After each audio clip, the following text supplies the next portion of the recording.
Hello and welcome everybody once again to another night here at the Overwatch Watchers Brawl. Today we're going to be seeing the Feeding Troughs go up against UWaterloo. And for your casting entertainment tonight, I'm going to be Sir Walton sitting on the other end of the mic. From me, going to be Man of Class. Man, how are you feeling today? I'm feeling pretty good today, actually. It's been a bit hot. The weather's acting up over here, but I'm surviving, and I hope I'm not as sweaty as these matches are going to be because they should be really sweaty. Yeah, I'm hoping to see some good play coming out of both the teams. But as usual, before we get started, before we get rolling right into it, we're going to be having a little bit of a pre-game interview. Going to be having the coach and manager of Team UWaterloo, Pyrex Shorts, hopping in with us. Pyrex, how are you feeling today? Great. Fantastic. Is your team feeling pretty good, pretty ready to just get on in there? To be honest, we haven't scrimmed in like 3 weeks, so this is it's gonna be an experience. Well, it might very well be based off of that, but hopefully you guys are all warmed up and ready to go. Nobody going into it cold. Now, Pyrex, I just mentioned that you were the coach, manager, all-around good guy, as our producer mentioned a little bit earlier. In your team, I know that coaches can kind of take different roles based on the team. But how would you define your role as coach in the team?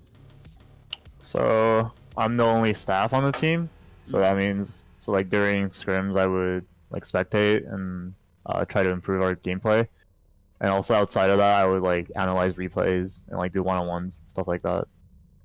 Okay. Yeah, it definitely makes sense.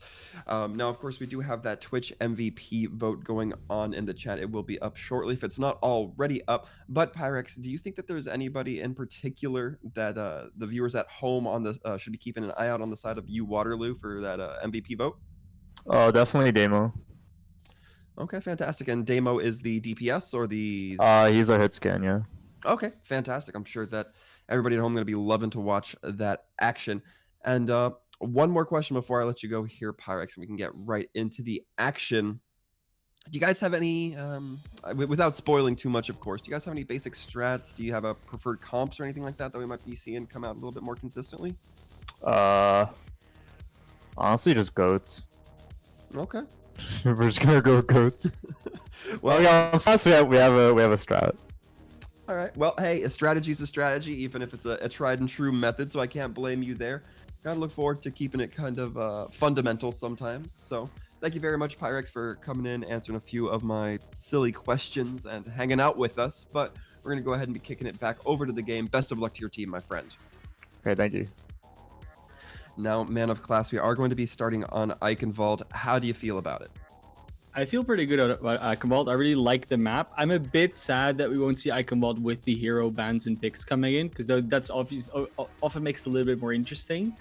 And I do actually think that whole, oh, we're just going to play goats thing, it's either it's a double play or it's just going to be true. Either way, it could be very interesting, because what we could be seeing is when the hero picks and bans do come in, then that whole we're just going to play goat strategy could be thrown for a loop. So we'll see, but it's always possible in this tournament. Yeah, absolutely. There's for those teams that do a little bit of research, there's always a little bit of mind games that can kind of come along with that. But we're going to be hopping right on into it here. For those of you at home, UWaterloo is going to be on the right in red, meaning that they're going to be up first for the attack. Similarly, Feeding Troughs going to be on the left in blue on the defense to start. Going to be seeing Eichenwald played here. We've seen a lot of Pharahs being played here, even against the 3-3 in the very established meta, because of course it's relatively easy to dodge even hit scan around all these pillars and houses with Pharah. So defensive or an offensive Pharah, they're both very helpful. I do have to say though, defensive Pharah hasn't been that favorite lately. It's mostly been the offensive one, and I think that's mostly due to the fact that obviously as attackers on most maps, you can just go back and spawn and swap over to hit scan if you want to. So even though you're running that defensive Pharah, it could just backfire because they can sort of hard counter your composition. So most teams will still go for a 3-3 on the defense just because it's one of the most versatile compositions, and we do see that coming out here for them. Yeah, absolutely. I mean, you said it yourself. It's so much easier to switch off of heroes rather when you're on that offense. And right now, it's not looking too sure from Waterloo yet, but looks like they might be leaning towards that 3-3. In fact, as the players are going to be getting locked in, they're going to be hopping onto those standard roles. Both teams, the Zarya Zen style goats. It's a very nice move to just feel it out. Look a little bit into what are the others doing, and then you can still switch. But first map, no bans, no picks, everything's still on the table. Most teams will just go for that tried and true 3-3 here. Yeah, absolutely. And we're going to be seeing the action get pretty much right on into it. We're going to be seeing the side of UWaterloo taking the left turn, but it's going to be Feeding Troughs following in close behind them. And it's going to be Finchu getting brought dangerously low, getting picked early by ATT. That is going to be very expensive in terms of buying the space for the defensive team. And right now it is all looking like the presence on point for Waterloo right now. Not a lot of defensive stall coming out from the Feeding Troughs, but with the kills going in the favor of the attack, it's really going to be hard. We're going to be seeing Finchu try to get back there, not going to quite make it, and it looks like it's going to go in favor of the Waterloo for the first push. Yeah, you think that is like a very easy thing they're doing there. You're just walking over the Reinhardt, killing him, and then mop up the rest.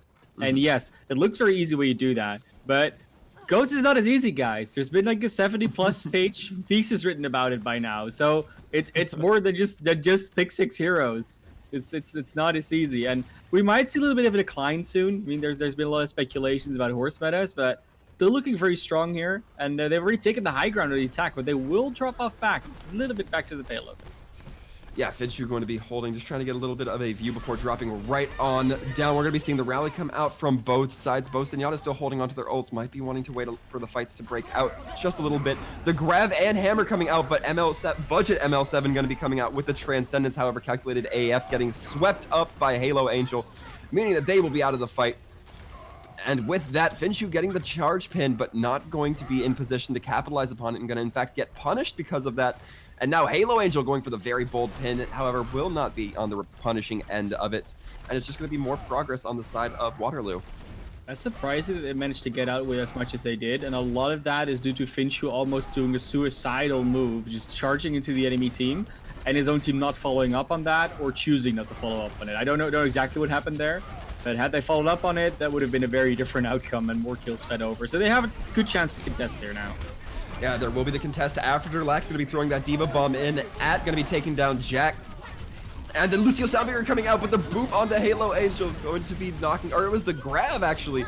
And then the Diva Bomb coming out from the side of Feeding Troughs, and it's looking a little bit back and forth right now, but of course the defenders do have that quick walk back. We're going to be seeing Kami doing a little bit of defense on the point, but getting booped by Calculated, and it's looking like Feeding Troughs going to be managing to hold. Yeah, they're managing to do this very passive style of play where they're sort of being very reactive to what the attackers are doing, and that wasn't really working for them in the clean one-on-one fight where they basically have neither team has ultimates. Doesn't work when they have an ultimate disadvantage, but you do see it working where they have also some ults to work with for themselves. So they're able to now sort of slingshot back, and we're going to see if they can keep that going because their ultimates are looking okay, but not as good as they are on the attack. Yeah, certainly going to be a lot of ults up for the attack. Going to be seeing Halo Angel take the front as a good Reinhardt should, and be getting that bubble from Damo. And the shield bash coming in, the grab going to be opening up, but once again, budget ML7 ready with that Transcendence. The charge coming through from Halo Angel, going to be not getting the kill, but the Earth Shatter coming in, landing on 3. Now the kills are starting to go in favor of UWaterloo. It will just be calculated AF, going to be trying to stay on point, but not quite successful in that venture. Yeah, budget ML7 might just want to go for that full price buy next time. I don't know. But at least, you know, they did very well. They had the ultimates to work with, obviously, so they will now walk into an ultimate disadvantage again on the attacker side. But yeah, they just had to win that fight. And now they're just going to get run over because, like I said, that ultimate advantage is completely in the favor of the defenders. They're just going to walk up to the bridge. I don't think they're going to go much further because they don't want to be thrown up the bridge, but nice turnaround. I mean, they kind of had to win that one. Ooh, yeah, but that pin onto Jack might be a little bit expensive. However, calculating to help level the playing field by getting the boop kill onto Lucio versus Lucio Crime right there. But we're going to be seeing Feeding Troughs hold once again. That kill onto the Brigitte really opened it up for him. I think the really big thing about it as well is that they've only used a rally. They haven't used anything else. So while the attackers are now also building up some ultimates for their own, they're still going to be about even in everything, and they're still a little bit ahead actually on the defending side here. Yeah, they certainly will be. It's going to be Halo Angel kind of scouting out the area, looking to see what they want to do. Going to be going right over the middle, but caught into the grab by Brute Chop. Therefore, the Akalesh Diva Bomb going to be launched out, not catching anybody because of the debris on the wall. Calculated AF taking down Halo Angel, doing it themselves. And now, once again, we're seeing the push get through. Finchu just giving that shield available for the team. Lax taking a short jump off of a long fall. Ad going to be taking down Brute Chop, but it's still looking good for the Feeding Troughs. Feeding Troughs, they're doing so well so far in their defense. They've been pushed back far. There's still plenty of time left for UWaterloo to get through, but they do actually have to get through. And now they do have more ultimates to work with than the defense. They did actually not use everything they had, so this could be a winning fight for them, but it's still not that convincing. Yeah, the sound barrier coming out from At, and the Earth Shatter coming out, but Halo Angel looks like it, not quite. It's looking like a lot of members going to get knocked down, and then the grab coming out from Damo going to be catching 5 members of the enemy team. Lax following up with a Diva Bomb. That is going to be a massive kill, a massive 3 kills plus the DMAC onto Akalesh. That is going to give a lot of space for Waterloo to just push the cart. Yeah, the biggest thing about it as well is that Calculated was using that sound barrier at the end of that and got killed. He used it just too late because the self-destruct already came out. That means they can't just walk in here with that sound barrier and the point just gets capped, because they don't have that sustained, have the confidence to run out with fewer members. And yeah, that was just a very nice setup combo, and it's a shame that that sound barrier couldn't come out in time. Yeah, Waterloo looked It was a split second. Like, I'm not kidding. It was very close. yeah, supremely. Waterloo looking really good on that attack. They're gonna have about 2 minutes left on the time bank, and it's the time has been set for the Feeding Troughs. They kind of need to keep a similar pace. Yeah, I'd say the fastest thing I've been seeing on Icomod lately was where they just capped the point and basically didn't get stopped whatsoever. I think that was with about 3 minutes 45 left. So it's definitely, I mean, it's slower than that, obviously, but it's not that much slower. It's not like they're at 15 seconds left or something. A good solid 2 minutes is something that you're very happy to have. And even if they manage to complete the map here on the side of the Feeding Troughs, even if they manage to do so with like a few seconds left, then they'll have to fight into 3 minutes on the other side with a minute of their own. So it's all to play for still, definitely, but it's a very good bar to set here for your first attack. Oh yeah, definitely. I think that in these types of series, you definitely want to be setting the precedent. And speaking of precedent, if we're going to talk about the precedent that's being set in the attacking spawn right now, I know it's a dangerous thing to talk about, Mana Class. I know it's risky to talk about what the attack's going to do, but definitely. But I mean, so they're definitely going to scout out. They're going to scout out. So they're expecting a 3-3. They probably want to run this against it. Like I said, the attacking fire are very good on this map. But if they see anything else, like a hit scanner or something, they'll likely go back and switch. But they see this 3-3, so they're 100% going to stick on this, because they're out now, the Wrecking Ball's already in, the Sombra's already making a move around soon, so they're going to be ready to attack on this. Yeah, it's going to be kind of a staggered fight coming through, or a scattered fight coming through here, excuse me. Jack going to be taking to the sky, going to be cleaning up Lax, Diva, or Mech and Baby as it goes. And it's going to really be forcing the defending team, Waterloo, into this small corridor. And they're just getting bullied by this very aggressive comp coming through. Not really a whole lot. The Zarya getting brought dangerously low. Damien going to be cleaned up by Budget ML7's anti-nade. And that's going to be a very quick cap as well for Feeding Troughs.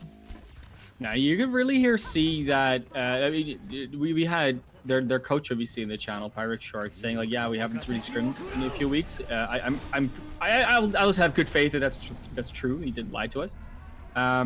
But if that's the case, then you really can see that those type of things come to haunt you when you play against a comp that's not 3-3. So you play something that's a little bit out of the ordinary in a lot of situations, and these kills are just going to keep coming out. They're just going to keep staggering things out here. Yeah, Jack going for the Rocket Barrage, going to actually get slept because of it though, but not before taking down Halo. Budget ML7 getting another kill, this time on Kami with the regular standard fire from the Ana. It's going to be the nano boost on to Jack once with this rocket, or with the Pharah. Jack going to be cleaning up next. They are buying a lot of time on that cart to just get it pushed right now. Jack is just doing such a good job at buying space. Yeah, we do see Kami go over to the cart, trying to just slow that down for a little bit, but will Gili get slept by Budget ML7. still good showing there for Budget ML7, doing a lot of work there, and they're making such good time on this attack. Have not really been slowed down much, and they still have so many ults to work with, especially that EMP is going to be huge, and another barrage is almost there for Jakarion as well. Yeah, and I talked about it with Jack earlier, but they're just using those rockets to really pressure people, making it a threat to come out of that corridor. But as soon as they do, they get both the supports with the single rocket and barrage taking out as soon as they pop that out. That is expensive of a loss. Gonna be seeing Damo try to get some silly widow shots with the grappling hook. Not gonna quite be able to land, however. Gonna be cleaned up in mid-air, and it's gonna be more progress for the Feeding Troughs. Yeah, I thought 2 minutes left was a good time. They're looking so well here on the attack. 5 minutes 20 left. I mean, even if they lose 2 fights, they can still make it with all the ultimates on a GOATS composition and win out the point before it hits that 2-minute mark. So they're already going to switch back. They're going to keep this EMP, because obviously that's a very powerful ultimate. And they're just going to run in with a 3-3, it seems. Yeah, absolutely. A lot of potential here. Akalesh going to be looking to probably get a large EMP on the remainder of the team, see if they can carry the cart as far as they need to. Going to be the tanks just swinging at each other. Halo Angel and Finchu, and a big EMP coming out from both sides. It's a 5- and 6-man EMP, but Lagged getting the real kills there. Going with the Diva Bomb, going to be getting 4 off the back end of it. That is an easy team fight win there. I mean, yeah, but that wasn't, of course, the only real difference there. I mean, they both had the EMP and nothing else to work with. The big thing was that they had that self-destruct on Lacked on the defense, because he'd been on the Diva for a little bit, so wasn't the first seconds on that hero. As the self-destruct combo is just huge, and there's so many pillars to hide around. Like, I'm really curious to see that no one actually got away from that one. But, you know, they're going to question it. Perhaps some tough positioning. The Reinhardt's going to be squaring off against each other once again, but it's Jack taken down early in this fight, and because of that, we're going to be seeing the forces of Waterloo absolutely flood towards the cart and get really aggressive on this win here. Yeah, and once again, another one of those ultimates that was still there because they hadn't switched off it yet. Normally, you would switch over to the Zenyatta because it's a better pick than the Ana. But that's when you don't have the Nano Boost yet. They had the Nano Boost ready, so they just sped through them and yeah, used that Nano to their effect. First kill onto Jakarion was taken down by Kami. They both busted into each other and therefore were on the ground. But now they're going to have a better chance here on the attack. They have some charge built up. Yeah, Halo Angel has to be careful. The shield gets broken. You're going to be seeing the Transcendence come out of budget. ML7, really good ults as of lately. And Earth Shatter only going to be picking up Lacked, but the pin goes on to Lacked. Is the kill going to be followed up on? It will. The DMEC coming through. Finchu swinging big for the fences right now. And nice anti-nade from Nexify, not going to be able to win the fight. However, it is now 5 members of Feeding still on the cart. Missing Jakarion is still a big deal, though. And Akalesh is also out of mech, so they're sort of fighting with 4.5 heroes versus 6 here on the attack. So they will likely have to back off a little bit and wait for their respawns. And then they can go in again, but they do have that grab, and there's no defensive ultimates beside that sound barrier on the defense. Yeah, they're definitely going to be keeping an eye on that grab. Lacked maybe trying to counterplay it here, but Brewchop, you can see, kind of setting up around at this corner. Finchu swinging for the fence, and the grab's going to be landing on top of 3, but instead of the Diva Bomb, it's going to be coming in from Lacked, going to be caught up on the chandelier, not landing upon anything. Another grab coming out from Damo. Again, no kills to follow up from it. Akalesh going to be getting a kill onto Damo for their troubles. The EMP, or the Transcendence coming out from budget ML7. Another Earth Shatter. Lacked getting caught out once again, only by this Earth Shatter. Going to be DMEC'd because of it. That has really been the enemy of this Diva player in this last point phase. And once again, the kills are going in favor of the Feeding Troughs. It's looking good for them, but the Transcendence from Nexify just to buy a little bit of time, a little bit of stall, on the point where we're even seeing the Mei come out for a stall, but Finchu going to be taking a hammer to the Mei, just trying to get as much clearance on the point as possible, and that's going to do it for the Feeding Troughs. That was a nice final CC move. Both Jakarika and then the Lucio, and also their Diva able to use their CC abilities to just push every enemy member a little bit to the left and the right, so the cart could move those last few meters through.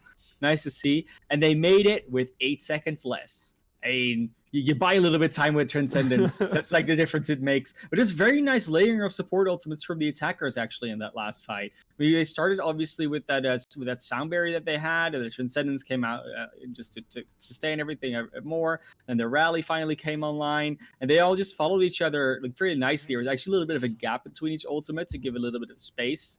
To maybe for the enemy to do a little bit of damage, so they were trying to use abilities to maybe kill something, but then the support ultimate denied that kill, and then so very nicely done. I mean, you see a lot of teams that maybe slightly overlap support ultimates or use them in a little bit of inefficient order, or maybe completely overlap each other. That's also sometimes happens, but very nicely done there. I think that was really a big difference maker.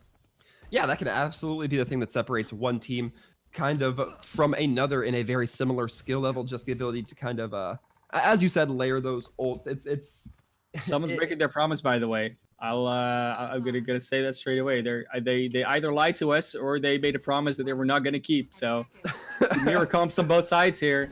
Exact same heroes. That I mean, not a surprise from for the feeding Troughs here, of course. Yeah, Waterloo. You know, Feeding Troughs going to be on the attack to start right now, and we're gonna have a pause come through. It looks like that's a disconnect from the defense here. Ooh, that's actually quite big because that is their Pharah, I believe, and that's a big deal because that means that Jakarion will be so free in the skies. Yeah, not going to be a whole lot to contest that. It's going to be just a little bit of a walk back for Kami, who was on the defending far, as we had mentioned a little bit earlier. But things still might go in the favor of Waterloo if they're able. As we can see, Jakarion has, quite a low amount of health at the current moment. So if they can get some follow-up damage real quick as soon as the pause comes offline, might be able to turn it around, but it's going to be Nexify is looking for it. Nexify is looking for it. You already see those Ana bullets going past calculated, but I mean, I don't know. Like it's definitely possible, of course, that they can still defend it, but it's hard to do. It's very hard to do with 5v6, especially because your power level is very much decreased per hero you lose. It's not as with goats where some abilities and some things are very easy or doable to sort of recover a fight. With DPS compositions, you all have to do a lot of DPS to finish off targets and to help each other out with finishing off targets. And every member you lose sort of loses you chances to finish off targets or to do a lot of base damage. And especially that Pharah that is often responsible for that first burst or the last burst.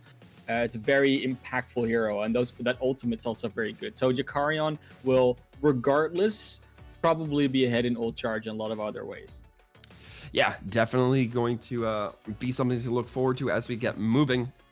But it's looking like the teams are just about ready, so I imagine we'll be seeing the pause come offline here in just a few moments. We'll be restarting the lobby after this map, but should probably focus on what's on our plate at hand. Right now, we're going to be hopping right back into it. And here we go. Jakarion does get followed up on, so it's going to be a 5v5 for the situation, or for the time being. Halo getting hacked, that is going to be a good play by Aka, but might not be able to be closed upon. In fact, will not be able to. Lack's going to be taking down Finchu. That is a very good kill in return, or that is a very good phase in return. Damo taking down Budget ML7 again. Damo doing some really good work here. And right now it's looking like Waterloo's going to manage to hold steady for the time being, but Halo Angel going down might change that just a little bit, as well as Kami going to be going up against their pharmacy counter. Not quite able to find anything. Yeah, Halo is, of course, a very quick hero, so we'll be able to back in time, but there will be a very small window within which they may be able to capitalize on. Doesn't look like they're going to be able to do so. But we'll have AEMP coming out pretty soon. Kami's still hacked, so on the ground, and now Finchu's taken down. This is this fight. This is very scrappy. Everything here. yeah. Kami getting dropped as well. Then going to be killed by Budget ML7. More of the support players right now. The EMP coming out. The Dragon's just going to be good for separation coming out from Damo. Halo Angel trading as soon as Lax falls down. Their companion Again, the kills are going back and forth, but Halo Angel going to be one of the last members standing. Nexify trying to maintain themselves just in this in area. It's going to be Halo Angel trying to give them a little bit of a reprieve. Kami doing a little bit of point overwatch, but not going to quite be enough. Jack going to be taken down. The Rocket Barrage coming out, that is going to be a big ult that will probably help seal the point for the attacking team here. Feeding Troughs looking good so far. Lacked and Damo going to be getting killed, and this point is now going to be going to the Feeding Troughs after a very scrappy fight. Yeah, I often see that same relationship going on with Pharah compositions. Is that the other team will either be looking at the Pharah or at the Grand composition, or will have split their attention, and neither of all of those options are actually very beneficial to you. So unless you only devote one or maybe two heroes to a pharmacy combo, you're almost always losing, and that's not what you want. So it was kind of what happened there. As soon as Kami goes down, they just have to fight on two fronts. On the defense, and they just really couldn't. Absolutely, and it's going to be Kami getting hacked a little bit, but not quite punished too much for it. Going to be diving in with the Rocket Barrage, however, going to be getting 2 kills for the trade, but it will be enough to get people off the point. Off the cart. Hey, that is the downside of the composition, though. Who's gonna stand on cart? Because you'll all want to be flanking and moving around and doing things, and it's just, I don't know. You might have your Ana on there, but when there's such a choke point, your Ana kind of wants to stand back a little bit and then maybe do some other work. So, yeah, if they had the time, they could have maybe switched off to the goats, but that would have been a very hard switch to make, and maybe not an efficient one at that. We'll see, though. I mean, we could definitely see a full hold come in here on the other side. So, because if they have these same compositions again, it's just going to be scrappy all the way around. Yeah, it definitely might be where we see that Pharah DPS heavy comp coming out once again, but it's not the worst spot for the Feeding Troughs. They didn't get all the way through Streets phase. They got just through the first gateway, but that's still not bad. That means that if they're able to manage a first point hold here, they can still take the win. Not even just like, they don't have to hold for one tick. It's the full point, and then they have to still get through the gate. Getting through the gate's not often the hardest part. I mean, getting through the gate where the payload stopped for them is not the hardest part to get to, but everything before that is quite difficult. Well, it can be sometimes. So we see the Winston Diva come out here now for the defenders, and that is something we haven't seen yet. But the attackers looking to want to do the same, but they obviously have the chance to swap off, and they're gonna do so. Yeah, and Brute Chop might be crucial here in playing against Cammy. Gonna be very key on that soldier hit scan. Of course, Cammy taking to the skies immediately, just trying to get some early damage in, not quite able to find it. Brute Chop really putting in the pressure already. We can see Cammy taking a few shots, but Cammy gonna have to be worrying about Jack as well. Taking a rocket to the body, not gonna quite be brought down because of it. Will be healed up by At. And Brute Chop taken down. That is a good early opening for Waterloo. They might need to capitalize upon it. Gonna be getting the concussion blast from Kami to preventing that res coming through from Calculated. That is very crucial. And now it's looking like Feeding Troughs not going to be able to hold for too much longer. It's just going to be Calculated and the Baby Diva on point. Yeah, just Kami solo opening up that entire point, takes down Brute Chop, denies the res, takes down another after. It's just that was all they needed. I mean, 2 kills and no res. I mean, I mean, obviously a 6K is better, but that's really the best you can ask for in that situation. Still 50 seconds, they have to still get through the gate, and they have the same sort of issue where who's going to stand on cart, and even 46 seconds left, that's not an easy question to answer. Yeah, Halo Angel getting brought down a little bit early, perhaps getting a bit too aggressive, seeing the opportunity to hop on the Brute Chop, but going to get punished for it. And now we're going to have to see Feeding Troughs play really close to the point. Not a lot of ults going to be moving forward to really capitalize upon. Akalesh getting caught in a hallway with Kami, not a spot you want to be. But a big EMP coming out, followed up by Dragons. It's going to be just Finchu trying to hold some time onto this point, and then we see the peel or the return attack coming in from Jakarion. Gonna be trying to also just buy a little bit of reprieve for that main tank player. And the Valkyrie coming out from At, it's gonna be very close here. We're gonna be seeing the Valk come out from both sides, as well as the Rocket Barrage. However, the Matrix coming through from Akalesh to prevent a lot of damage coming from Cammy. And then we're gonna be seeing Brute Chop activate that tack visor. Not a lot of shielding to prevent that. Gonna be taking out Ana, played by Nexify. And now it's looking like, surprisingly, things might go in favor of the feeding troughs. It's certainly looking that way. Not a lot of presence by Waterloo on the point right now. Finchu going to be cleaning up Halo Angels with that Primal Rage. Akalash chasing down Kami.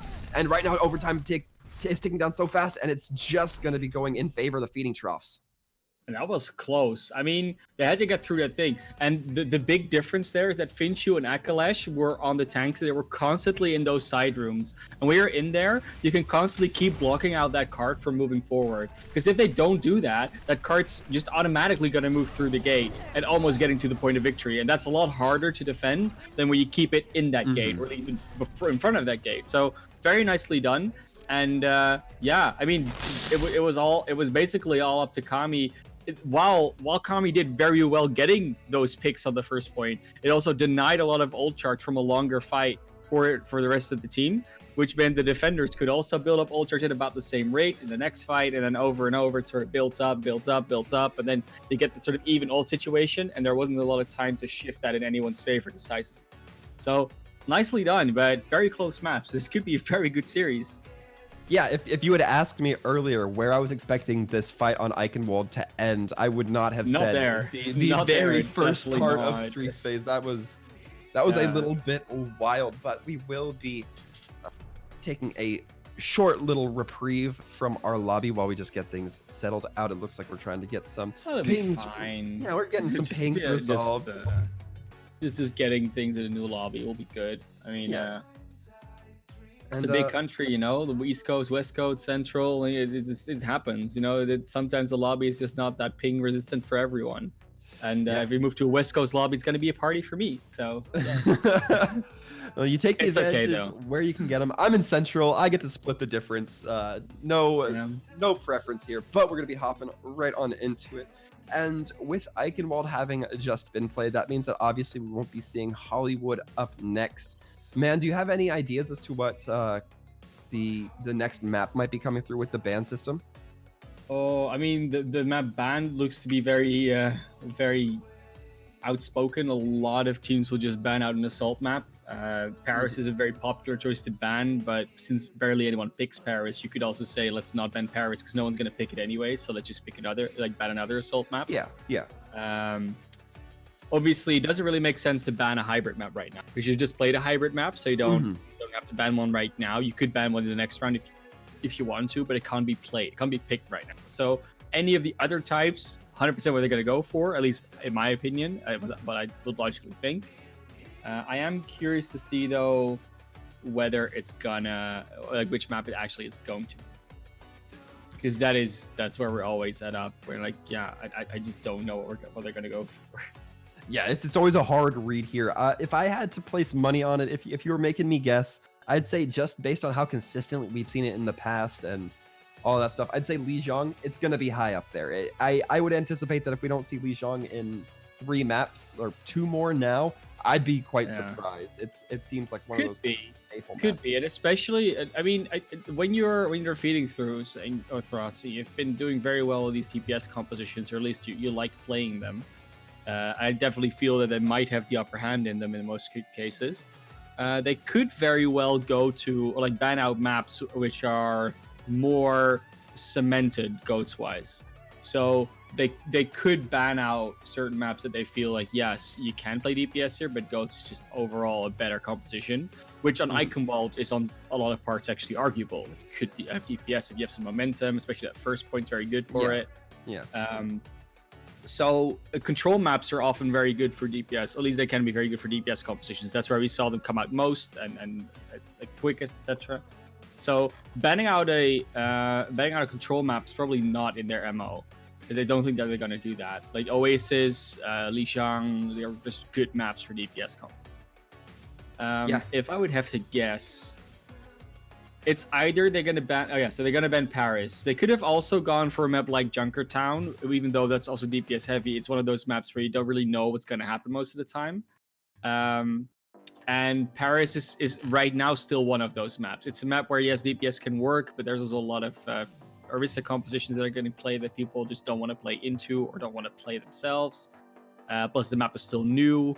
There's a lot of debate about how good the map actually is balance-wise in general. So I'm not surprised to see the Paris ban. I just don't think it might have been necessary because you already see the reaction from the other team come out like, oh, thank God. It's like they were never going to pick it. So like, you don't have to ban Paris. I mean, I say that yesterday it was picked. So you cannot count on it not being picked. But it's an educated guess you could make. And if someone picks it, neither of you are going to have great strats prepared for it most of the time. So it's more of one of those, I take the risk personally if I'm the strategist. I don't know. Right. Well, I mean, it you know, in a silly way, in the most obscure way, rather, it makes a little bit of sense, right? Because we see Waterloo come out here, we have the interview with them, and oh no, it's all goats for us. And then, you know, they're obviously not too uncomfortable. Yeah, they're not too uncomfortable to switch off of it. So who knows if maybe they got something cooking in Paris? I will say though, we've seen this horse meta thing come out in the past few weeks. In EU, it's been around for a little bit longer, but in NA, it's not been a competition a lot of teams have played. And especially if they said they haven't actually scrimmed that much the last 2 weeks, I doubt they will have actually practiced something like that. So any map that goes into more of a like that a Orisa competition could be very good on, a map like Paris, I feel that they would be in a disadvantage on, because defeating Troughs might, if they haven't played it themselves, they at least must have gotten some chance to practice it against it, because it's been happening. I talk to people, I hear people talk, and people tell me things, and what I hear a lot is that people play a lot of Orisa, not just on ranked, but also just in scrims. It's happening. So yeah, that should go in their favor when it comes to just experience. But we're just gonna go to Lijiang. So yeah, let's make it easy and just say we're gonna see DPS versus goats in a few maps probably. It always feels like that on Gardens. Like you always think like, oh, it's gonna go goats versus goats, or so the main thing on Gardens, what's gonna happen, I almost guarantee that's gonna happen. One of the teams is gonna come out with DPS, the other on goats, which is probably feeding throats DPS, and then one of the teams gonna switch. Maybe the other is gonna switch as well if they see that happen. Then maybe they switch again. I think the max, like both the back and forth switches I've seen, is 4 or 5. It's just been, and the one team goes out, go back in, they go back in, they go back in, they go back in. And then the team that started switching first, which is normally the one that then gets the point late, was actually the one that got the point first and capped it. So that's like the new switch meta map. I don't know what it is about that specific point. I guess it's what you say, like, yes, DPS is very good there. You can still play very good DPS counters there, and then it's one of those weird ones. So maybe we'll see that the first one. No, we get control center first. Not much switching going on here. It's just 3-3, maybe some May in there. That's about it. Unless you're Clockwork Vendetta, you won't play any Orisa stuff here, so they should be good. I'm assuming this is gonna be goats v goats. Well, with the assumption of there maybe being a May on either team or both teams. That's the only factor I can see being not goats. Yeah, indeed. And one thing worth noting, if we do end up going to Gardens, the Mercy going to be the banned pick might make Pharah a little bit less viable of an option moving forward. Completely forgot about that ban here. It's definitely. I mean, it makes sense though that they ban the Mercy, right? Like if they just want to play goats, the Mercy is a very good hero to ban because she does so much to empower DPS comps. So. Oh yeah, definitely. Yeah, it is a logical ban. I don't know if it will be enough because other healers can be equally good, but it will be something. Yeah, definitely something is the word to go with there. And as it feels like I've seen every time here in the Overwatch Watchers Brawl, we have one team lining up with the standard 3-3, the other team lining up with a May comp. Yeah, I don't know what it says. Why is it's almost never both teams, is it? it's the same. It's like what you talked about with Gardens, but just with the one character. And then also, right, we're gonna see the red team go up into the surf room, the other team go straight to point. They're not gonna go up there. Oh wait, they are. No. See, they're just backing off. They don't want to deal with the wall. It's the pattern. It's been so standard, and the wall doesn't actually split anyone off as well. Yeah, it's a little bit of a misfire by Kami here. But right now, not a whole lot of action breaking through. Finchu's shield already looking a little bit worn, but Nexify going to take the opportunity to get the kill onto Calculated. That's going to be pretty crucial there. Finchu also getting frozen. Going to make them a valuable target to clean up as well. The kills are all going in favor of Waterloo. Right now, the pause going to be called, this time on the side of Feeding Troughs. Interesting. doesn't look like a Yeah, disconnect. a lot of issues coming out here. Maybe someone having ping issues or something like that. Yeah, it looks I mean, like we're gonna see. Yeah, I can. By the way, I can already see you guys in Twitch chat going. I mean, we're 3 minutes ahead of you, but I can already see you going. Like, oh yeah, you know exactly what's gonna happen because it's Goats Resident Sleeper. Like, don't get me wrong, I love Goats, but some things are just very predictable. So this is nothing to do with me not liking it. It's just that we've seen this for a few months, so we know. That's all it is. Like I said, you can write a thesis about this stuff. So yeah, apparently, it's a thing. and there's something to be said about having to cast 2, 3, 4 games a week and seeing teams The all same around map. the same. It's mostly yeah. It's not even that they're in the same comp, right? It's that everyone just picks Lijiang Tower. Like there's not and it's not because Lijiang Tower is a bad map. It's actually the opposite because it's a great map. But that also means that when there's other maps that are just not as good, you can often see just the same maps a lot of tournaments, the things you work with. So again, don't get us wrong, we love it, but there's just things that are sometimes predictable, and you got to deal with it. You and me. Yeah, absolutely. It looks like the teams are going to be ready as we get back from the pause break. No need to predict what's going to happen here. Anticipate Waterloo is going to be taking the point after maybe 1 or 2 more kills. Akalash probably going to get cleaned up Akalash here. is on a bar and a half. There you go. You would say, why don't they stagger Diva out? Well, they didn't have the point yet, so they would just be shooting themselves in the foot there. Yeah, no need in letting the opposing team recollect here, but they're going to be getting right into it. Nexify taking out Calculated once again. Nexify has been the arch villain to Calculated's Lucio right now. Guys, it's rule number 1. If you're not ready with 6 yet, don't walk out of spawn because they will shoot you. But yeah, now they're going to have to get through a wall play. Some of them will, but not everyone. That's the exact definition what you need with a wall play. Yeah, Halo Angel going to be going with the Earthshatter, not finding anything. However, worth noting, Akalash going to be popping in this time onto the Mei. The rally coming out from Jack, however, will be frozen, slowed, and beat down by the remainder of Team Waterloo. And Kami kind of taking the forward position here, just trying to space out a little bit. Nobody looking like they really want to go through the choke just yet. So much pulse as well. I mean, it's only the Shatter from Halo that they use, so they have a lot to work with. And this is where that control factor comes in. There's no equal opportunity chance. Neither team gets to defend as much as the other team gets to defend or attack. Yeah, big grab coming in as well as the Blizzard from Mei. A lot of players going to get frozen, but the Transcendence coming through from Budget ML7 once again keeping a lot of members up. Will not be able to keep Calculated up, but the return grab, the return trance from Nexify. Troughs grab, not going to be finding a lot, but what will be finding a lot, Halo Angel getting 4 members off the back of that Earth Shatter. Benshu getting taken down by Nexify. Perhaps off the back of it, no reinforcements to help. At going to be taken down Jack. That is going to be the opening, and we're going to be seeing Waterloo get aggressive, pushing towards that choke and just getting all up in the grill of feeding Troughs. But another Blizzard going to be coming out. This time we're going to be seeing some members caught outside the wall, but the sound barrier coming out. Lacked getting killed by Brute Chop, but it might not be enough for feeding Troughs to push through here. A risky shatter coming through from Finshu, not going to be finding anything. Halo Angel just keeping the shield up. Finshu getting brought dangerously low, may not want to push, but with the sound barrier might be swayed the other way.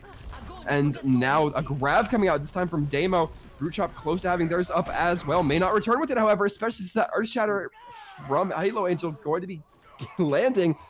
And it's going to be Waterloo getting that point. The Shadow didn't even matter. The grab was already... They kept them off the point with the grab long enough to just...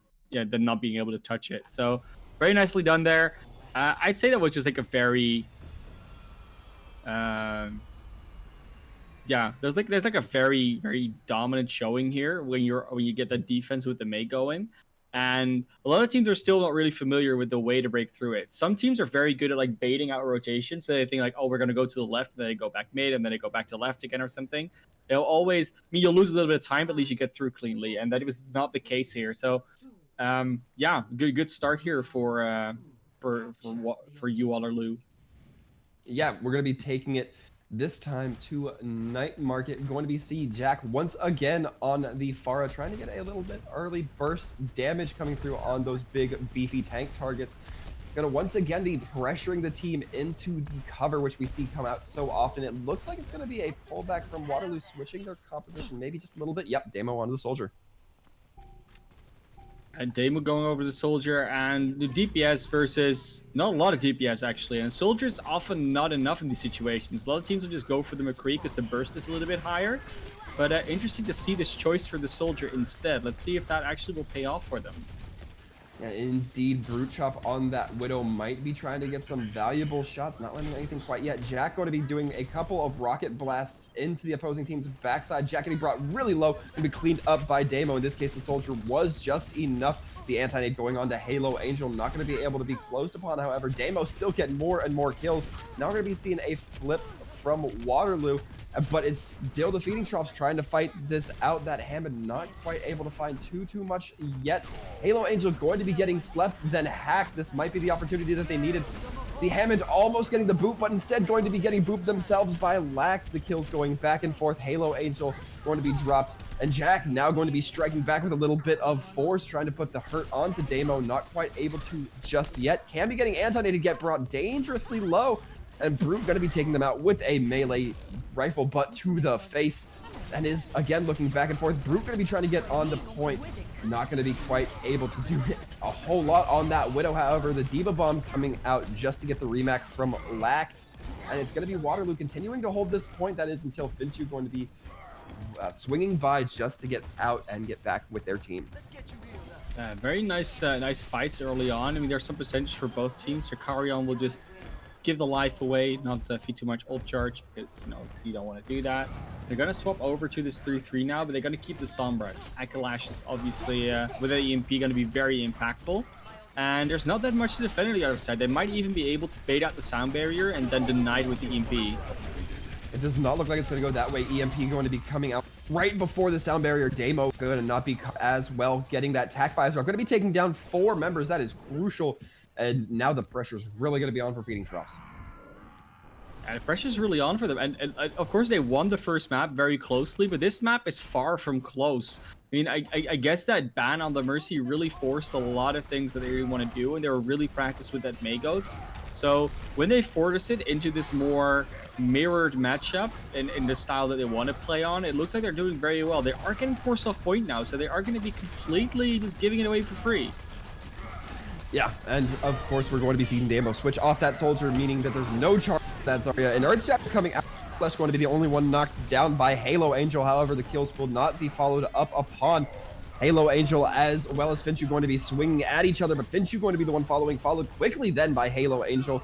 Kami going to be dropped in short order, and now the Feeding Troughs looking like they're going to be able to hold just a little bit better here. Yeah, they finally are going to be able to. I mean, first of all, they capped the point for free, and now they're just going to be able to hold on to it for quite a while. So, definitely got a free fight on their own terms. The fight maybe didn't even last as long as they wanted, because obviously you just get that free percentage, and then if you win it, you just keep ticking up. But they'll get closer to this last fight territory, which is going to be for both teams there. So 64%, not quite there yet, but if this fight goes on for a little bit longer, then it's effectively last fight. A nice draft to start it off. Yeah, Finchu might be looking to get that Earthshatter, especially with Halo Angel going down. Good opening. It's going to be a little bit risky for Waterloo to continue to push here, but they do have one more push to make it happen. Yeah, and you really got to wonder, do you want to use that grab there, or do you want to use it like a little bit later so you can, like I said, just force that last fight? Because now they could have bought a little bit more time for themselves and force this into already being at like 96% now, so they really have to hurry on the other side. But not the case. There's going to be a graph for Damo online and a lot of support ultimates. Yeah, we're going to be seeing Finchu try to go for the pin, and a lot of kills from those Diva Bombs. It's going to be flipping in favor of Waterloo now. However, the kills looking pretty even. Brute Chop going to be helping to level just a little bit, but the Earthshatter coming out from Halo Angel might be the end of Brute Chop, and in fact, it will. And right now, it's looking like just Akalash going to be trying to stave on the point, but the rest of the team going to be flooding in. Jack going to be switching onto the emergency Doomfist. The Zarya grab coming out, holding a lot of members in place, but not the follow-up that is going to be required to get the kills going through. Jack going to be getting killed by Damo. That might be what it takes here, but it's looking so scrappy right now. Finchu going to be trying to just keep people out from the point itself, but the kills going back and forth. Budget ML7 getting brought down. That is going to be a lot of focus fire damage with that Discord Orb gone on that Zen. And now the sound barrier is coming from calculated. Once again, crucial ults getting popped here. Jack having enough time to make it back as well. Going to be trying to get those combos onto the Doomfist. And the Diva Bomb coming out. Get 2. That might be it here for Feeding Trough. However, the Doomfist now coming out from Damo doesn't look like they are long for this world to get killed by the mines. It's just going to be on this Lucio, stalling out for as long as they can, but they're going to get cleaned up, and that's going to be it. The point's going to flip for Feeding Troughs. Overtime's going to tick down, and they're going to take it. It's going to go 1-1. Yeah, and I know it was a very long fight, guys, but let me just take you back to when that fight started. Yeah, those 5 kills from Diva Bomb, and yes, they did get more kills on the side of UWaterloo, but it's about who you kill in these like matchups. And they managed to get one of the most important kills on the side of Feeding Troughs, which was the Damo Zarya. If you get Damo Zarya, who has the Grav online, you're going to have a much easier time, pumping out your own damage with your own Zarya because there's no bubbles, and like they just melt your Diva away, and B, you're just going to be a lot happier about a lot of things. And afterwards, yes, they focused on Budget ML7 really well. I mean, there's a very nice focus, but they should have maybe focused on Calculated because he had the sound barrier almost ready and just threw it out straight away after. So it's all those picks. Which ones do you focus at the right time? And that Chaos, it's so hard to select the right target. Yeah, this time we're going to be seeing Halo Angel hop onto that Winston. Perhaps a little bit risky of a pick here, going to be getting out of there in quick order. Finshu going to be having a lot of ult charge, and it's going to look like Calculated going to be taking first possession onto the point for the Feeding Troughs. They're going to be bunkering down here, in favor over the Waterloo team. Once again, they just managed to take that dominant position a little bit sooner. Nice rotations coming out from them. And they'll have this Ana to just pump a lot of healing and anti-nades even in the enemy team. Nade's already out though, so no purple right now. Yeah, Finchu going to be very close to that Grav. Neither team look like they want to get within hammer swing range. Both still swinging their hammers, however. Might be looking for just a couple fire strikes. Finchu having that Earth Shatter online with that fire strike. However, Jack going to be taken down. No Brig, that Earth Shatter going to be landing just directly into the shield of Halo Angel. But the Nano Boost going to be going on to Finchu, going to be able to build up a lot more ult charge if they're able to land a few swings. And in fact, they are. The pin going to be going out onto their counterpart in Halo Angel. Going to then be getting slept by Budget ML7. That's going to be a valuable sleep, followed up by an anti-nade. However, the kills just are not there for the Feeding Troughs. It's going to go for Waterloo right now. Kills going in favor, but Feeding Troughs about halfway through the progress. They are already up to the 48% mark, like you said, and now they're going to be able to try and defend this. They do have some ultimates to work with, but crucially, they're missing that Transcendence into the Graviton from Group Chop. And that's really the one you got to watch out for in this next fight. Yes, they have the sound barrier, and they have potentially a Shatter and a Diva Bomb to sort of mitigate some follow-up and see it out a bit. But does it matter if you eat the Transcendence? Oh, no, wait, that's just the wrong icon. It's, of course, the Graviton that gets eaten. And they're just going to get a nice Shatter out from Halo Angel, so this fight's not going to last long. Yeah, Halo Angel, especially with the massive kills that are coming through right now, followed up by the grab from Damo. A lot of cleanup coming through from Feeding Troughs. Akalesh just going to get brutally staggered out right now and not going to even be able to finish themselves off. Going to be cleaned up by At. Very nice cleanup, and like I said, you're eating that grab, then having the Shatter straight after to follow it up. Damo throws the grab out in the end, which might not have been necessary, but they finish out the fight, so that might count for something. But yeah, now they gotta get the next side out, and no grab. But Halo Angels almost got another Shatter, so it could come off huge again. Yeah, gonna have to be keeping an eye out on that. Cammy gonna be popping that rally. The Diva Bomb coming out. Akalesh finding anything. However, we are seeing the Shatter come out. It's going to be landing on 5. Calculated, not going to be hit by it, but the sound barrier comes out, not able to protect people quite enough. Budget ML7 and their fellow support going to be the last ones cleaned up. It's going to continue to be held by Waterloo. Yeah, very nicely done. I mean, just another Shatter coming out, and it's just... I mean, it's so chaotic in these little rooms, you can almost not see why these Shatters are working, but it all has to do with these little timing moments. Is the shield's broken now, or... Maybe just boop them in the right place. Maybe the Brigitte does a stun out. There's all these little things that can happen. And it's just nice to see the Halos be able to get them off. And they're almost... This is the last fight if Feeding Troughs want to get the point here at all.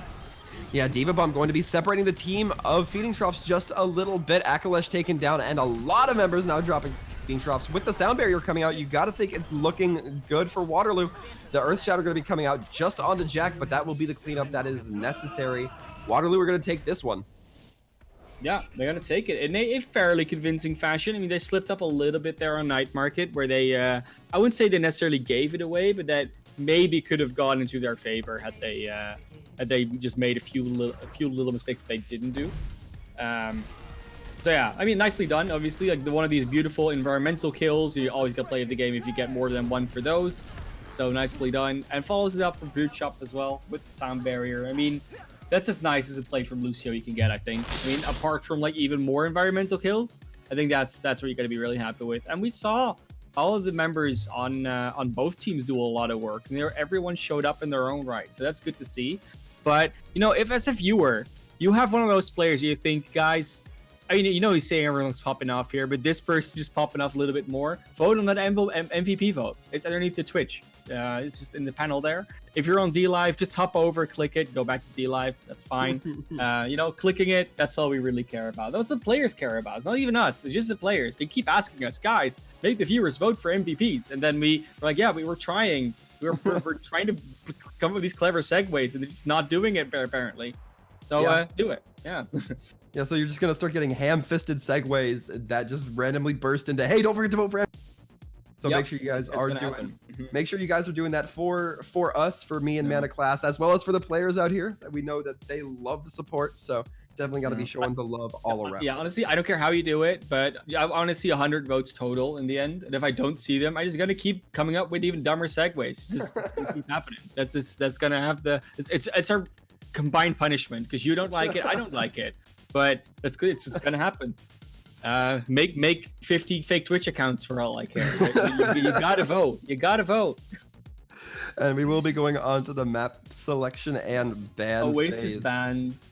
Yeah. Once Oasis. again, so we've seen some confusion come out from some teams with rule sets. I like they're banning Oasis now, even though they've just played a control map. And then you gotta wonder, guys, Oasis is a control map. You just played a control map. If you ban any other map type, which is pickable right now, you'll be better off. So they could have potentially banned Hollywood, but it's just now pickable, and they didn't, because, you know, they maybe didn't understand the rules fully. But if you've just played a map type, you cannot play it again. So, you know, Oasis was never pickable, but now it's Right. banned, so it won't be pickable ever.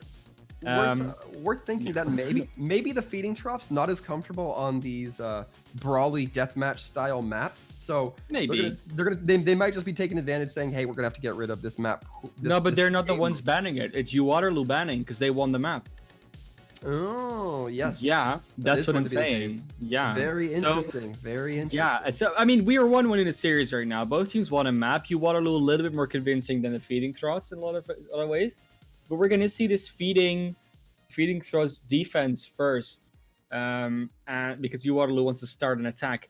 Curiously, they save Diva, which I definitely can understand. Yeah, it's interesting just to see what that Diva ban's gonna do. Obviously, save, because Diva is very nice with in the department of, you know, eating damage. So if you see Forest come out, Junkrats, even just hit scan characters, or anything that basically does any form of damage that's not beam damage, yeah, Diva's always going to be able to eat things. So that's always nice. And she's just a very versatile hero in the way she does damage, the way she just has mobility. Her health is pretty nice. Her ultimate's pretty good. So, you know, it's always good to have a Diva around. But in some other ways, you could maybe wanna like, you know, ban something that, or save something that is more detrimental to not have for certain composition types. Because Diva is the one that's often swapped out when you play a Goats variation. So it's, you don't, even if you lose a Diva, there's still options there for you. Well, now Brigitte is getting banned, which basically means that you'll have to put in, we have to swap out the Brigitte for something else, either another support, maybe a DPS, but it's a very different swap that you make than when you swap out the Diva, which happens most of the time. So it's an interesting, this is an interesting combination of picks and bans. We don't see the Lucio being banned, we see happen a lot in these cases. It's that it's a Brigitte, but that does mean that routes for Tracers and Genjis are maybe open. I don't know. It's all possible here. Yeah, a lot of possibilities. I mean, sometimes we see the Baptiste replaced for the Brig. That's kind of a point of contention about the style of triple play. That Yeah, you know, definitely. people thought it was so enabled by Brig, and then Baptiste just comes in here and says, "Oh, hey, we don't need Brig anymore. I We can do just- that too. Yeah, Yeah. yeah. It's and you know, you go on to that. That further enables things that are a little bit um, non-standard when it comes to the 3-3. You might, you know, Yeah. prefer something else, but it also enables the bunker comp, having the Baptiste onto the field. Yeah, Of course. I'm definitely seeing that come out here for the defense because obviously they're more comfortable running non-3-3. I mean, they're more comfortable. They're comfortable in ghosts as well. Don't get me wrong, but they're comfortable running other things as well. And I'm feeling that they might be. This is like a reason why they went to Hollywood because this is one of those maps where it's very good to run that first point defense with the Orisa. I think the biggest risk about it is that if you lose it, you have to swap off for the Streets phase and after. Right. So that's like the biggest risk you run, but it's a risk you're sort of willing to take because you could have such a long halt with that composition that you're kind of willing to take that one for the team. And they're gonna go out with this Bastion Torbjorn defense, Baptiste Mercy, and of course the Orisa then. And the D.Va to sort of sustain everything, just be a little bit around, test the point a little bit, have the Matrix to absorb some damage where needed. So that's very nice to see. But on the attack, we're actually gonna, for now, just see the Ana, Zenyatta, Lucio come out. So no Brigitte, obviously, because it's been banned, but... Yeah, Okay, maybe Kami will probably scout on the Sombra a little bit. That's what's gonna happen there. But... Yeah, we see that a lot of time, especially when the map has so much variation. You can see in the comps, just a little bit of scouting going to come out from that Sombra, most likely. So nothing too much to worry about from Kami there. They're going to be getting set up here and doing just a little bit of scouting. They're going to be seeing the D.Va, but then they'll also be seeing the bunker. So they're going to be, looks like they might be adjusting a little bit here. Yep. What they're gonna do? It's the classic Nanoblade EMP attempts. They're gonna try and get in there with the Nanoblade, but the big deal about it is that Jakariel might be having the Torb ultimate up by that time, so we just throw it down within the Immortality field, and then what's Genji gonna do? Walk through lava? Yeah, and you definitely don't want to be playing the floor is lava in that situation. We're going to be seeing Kami getting the health kit hacked, but going to be cleaned up by Akalash, perhaps sticking around for just a bit too long. And this is really going to slow down the push from the side of Waterloo. Another pause coming out. Yeah, there's a lot of pause coming out. Maybe something going wrong with either the servers or a little bit of the ping issues for players personally. It's been the similar players, and it's happening on both teams. So neither team being more impacted than the other, so to speak. Right. But yeah, it's always been an interesting thing, right? Servers. You know, I've never had that going on where someone made a lobby and then I go in and I have way higher ping than other lobbies. So I've never felt that effect. So I always believe it's a hoax. It's just people not having good connections themselves. But you know, I trust it. I mean, it doesn't happen for me. Maybe it happens for you. I'm not going to judge you for it if you claim it to be. It's just I've never had it myself, so I can't really relate. That's the main thing. This guy's got level 5,000 internet over here, but with Not that gonna lie, said- I do pay way too much for my internet because it's good. That is true. Like I do spend maybe too much money, but hey, trying to make a career out of this, you know. Hey, there you go. That's what it's all about. It's all about. You got to invest in your future.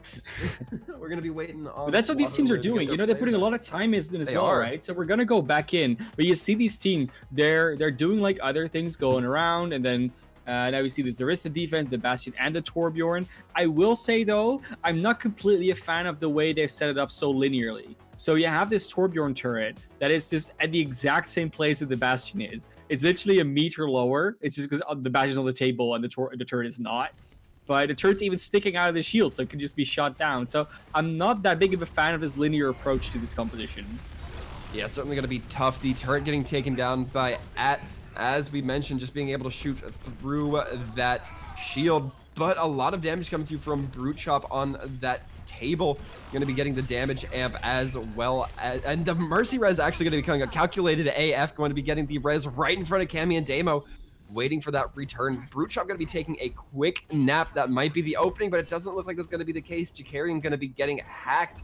However, it doesn't look like it's going to be too punishing. Brute Chop chasing down Damo. Going to be getting the kills onto it. And Kami going to be looking a little bit out of position. Going to get cleaned up, and it's going to be a first point of hold for Phoenix Troughs so far. I missed the translocator shoot, so didn't actually get out to the place that Kami wanted to get out. You saw a very nice communication thing happening there. So you saw, like you said, that res came off, but that was possible because Akalash was already on the point shooting in that rough direction. And he just said, you know what, I'll DM you when you res. And then just the DM came out. So yes, Kami and Demo were there, but they couldn't shoot anything because it was all just being evaporated by the defense matrix. So very nice team. And again, we're going to see a pause come out. I think this might be a disconnect. Yeah, a different player once again. Like it's like I'm saying, it's not just the same people over and over again. It seems like it's just happening to everyone. It's a little bit sad. We're having a little bit of a rough night. Hopefully we'll be able to pick it back up. And who knows? You know, we might be able to go to map 5, and then maybe even the second match of the night might have to be delayed because we're already 2 maps in and we're an hour further. So we only have 56 minutes to close this one out, guys. Gotta make this one. Gotta make a time race for this one. Yeah, absolutely. And we're gonna be seeing it come back in at. Gonna be hopping back onto that Lucio. Nanoblade is up. Crucially, the Nanoblade is up, so this could be a thing. But look at all those lights on the defense, though. Look at all of them. And At's ult charge has just been reset because he's been DC'd.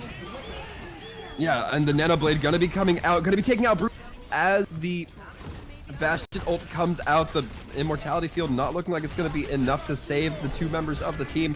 The Mercy coming out, meaning no res will be available either. Jack gonna be throwing that liquid hot magma, or as I like to call it, the nacho cheese, all over the floor, all over the point. And we're gonna be seeing the Diva Bomb come out from Akalash. Gonna be taking out Nexify. That is definitely gonna help. Halo popping that Primal, just trying to buy a little bit of space. Then the EMP. Halo getting brought so low, but not quite cleaned up. Cammy going to be having that EMP just come off of line. And right now, VD Troughs looking like they might have the opportunity to restabilize just a little bit here as Jack going to be coming back on that Doomfist, cleaning up Halo Angel and pushing back the rest of Team Waterloo. It was looking very good, but like I said, losing that charge onto At was very impactful. They did do it very nicely. So they got the hack off on Chikarion before the Nanoblade came out, which meant that Lava that I was talking about that could maybe deny a Genji Blade wasn't there to be denying the Genji Blade. It came out a bit later. Did do a little bit, but not as much as maybe could have. So nice hack coming out from Kami, but that sound barrier that At could have gotten online was probably going to be a little bit of a difference maker that wasn't there. Yeah, absolutely. There's going to be no Immortality Field as budget ML7s will get brought by Diva Bomb. The amp going to be coming out, however, a lot of the team going to be pushing forward. I say that as Halo Angel backs out, going to be taking a face full of damage from Akalash. And now the Tag Visor coming out from Brute Chop, however, will get dove upon by Lact on that Diva. Demo going to be cutting budget ML7 in half with that Katana. Not quite enough, though. It's looking like Feeding Troughs on the good spot to hold for the time being. 1 second. Yeah, they don't make it. They don't make it. Yeah, so like, for people who are not familiar with that rule, by the way, because that is something that I sometimes see people be getting confused about. Before your timer hits 0, so before overtime can start, if you touch the point within 3 seconds, you get your overtime start. So the last person died with just over 3 seconds left on the clock, which means that as soon as the clock hits 0, overtime doesn't hit. So Halo had to touch there, was just a little bit too late. But nice last fight there. I mean, you see a lot of these ultimates come out, and there's just, again, there's such nice rotations coming out here from the Feeding Troughs. They really understand like where they need to go at which moment in time, and then they throw out that Tech Visor, which they sort of assume the Tech Visor is not going to get any kills, but it does distract about 3 or 4 members of the other team. So they're completely fine to then take other positions and then do other things, and the point pressure is a little bit relieved. So very nicely done. There's all these little micro plays that are coming in from them. Yeah, and this is not necessarily the worst case scenario for Waterloo. They still do have a little bit of progress on the point, so they can 76, still, you know. they still can't come out with a win. It's gonna be tough. They just have to hold it at ideally 1 or 2 ticks, and they'll be able to, you know, get the win on this. But it's gonna be a brutal task, especially since Feeding Troughs not looking like they want to be hopping on to that 3-3 or that 3-3 or even the dive at the current moment. Yeah, you got to wonder a little bit. You know, we always say in hindsight, was it going to be different when those DCs don't come out? You know, the EMP is online a little bit quicker, Sound Barrier is online a bit quicker, but, you know, that's all in the past. We can't really say that because it's already happened. Can't really turn back time and do something differently. So in the alternate universe where that did happen, they'll have the solution for that one. But hey, gonna walk me into this yeah, 3 DPS versus the counter call. No Bastion on the defense, though. It's going to be a Mei and a Torbjorn. Yeah, it's going to be looking a little bit iffy. More point contest. That's like the main thing, right? Kami just being on the point with the wall and the block. Yeah, a lot of stall out here, and we're going to be seeing, it looks like Jack tried to just get a little bit of early damage, perhaps trying to get an early pick. Going to be taking down turret from Damo. Halo also going to be taking a quick nap as well. Ooh, Kami getting into that ice form just as Finshu brings the pile driver right on. Kami getting brought dangerously low. That is going to be the Mei down. Now things are in favor for the feeding troughs. This is very good for the team here. And the next time getting brought down by Jack, but not before the sleep dart goes out. That is a very good sleep dart, but it's going to be brought up by going to be getting the res onto their fellow Ana. And it was looking very good for the feeding troughs, but now things are starting to turn in favor of Waterloo. A lot of ults coming out, and it looks like Waterloo's going to be holding it. They made the mistake of walking into the one-man apocalypse. I mean, it was literally just Lack standing on the side entrance of the cafe, just standing there. And then At was going for a res, and then I think Budget ML7 tried to maybe sleep or deny the res. Just got hooked, got killed. Next person gets killed straight away. I think that was Jakarion. And sure they get a res on the far end, but then Mercy just gets taken down. So Lack just pulling that numbers advantage completely back into the favor of UWaterloo there. Yeah, the drag is going to be coming out. We're going to be hearing as well, calculated popping that Valk, going to be giving Jakarion a little bit of a damage boost. That big EMP coming out, going to be landing on all 6 members. The Rocket Barrage coming out. Jack going to be taking up 2 with it. And now we're going to be hearing the Valk come out from At, who's probably going to just try to buy a little bit of point progress here. We're going to be seeing that's not going to be enough. Yeah, the first tick going in favor of the feeding troughs. They're going to be getting the second tick. It doesn't look like any contest is going to be coming through here. It's not. Feeding troughs are going to be taking this 3rd map of the series. That was such a nice EMP, though. I mean, like you said, just hitting everybody. Very nicely done. The barrage and the fire just to follow up on it. And yes, the molten core did come out, but I don't think there was anyone on the floor in that cafe because it was Jakarion just flying above the lava. It's like a little bit. And here we're going to see that replay, just focusing down that Roadhog. So actually, yeah. So you see the lava's out there in the cafe. You can see it in like the corner of the play of the game happening. But meanwhile, Jakarion is just a little bit above the lava, doesn't get killed by it, and is able to just kill 3 or 4 people within the barrage. But yeah, nice combination. And like I said, could have been the same sort of story on the other side. But you know, they didn't have the EMP before a fight; they had it during a fight, and the sound barrier. It's all due to the disconnects. Once again, it's things that happen. You have to deal with it.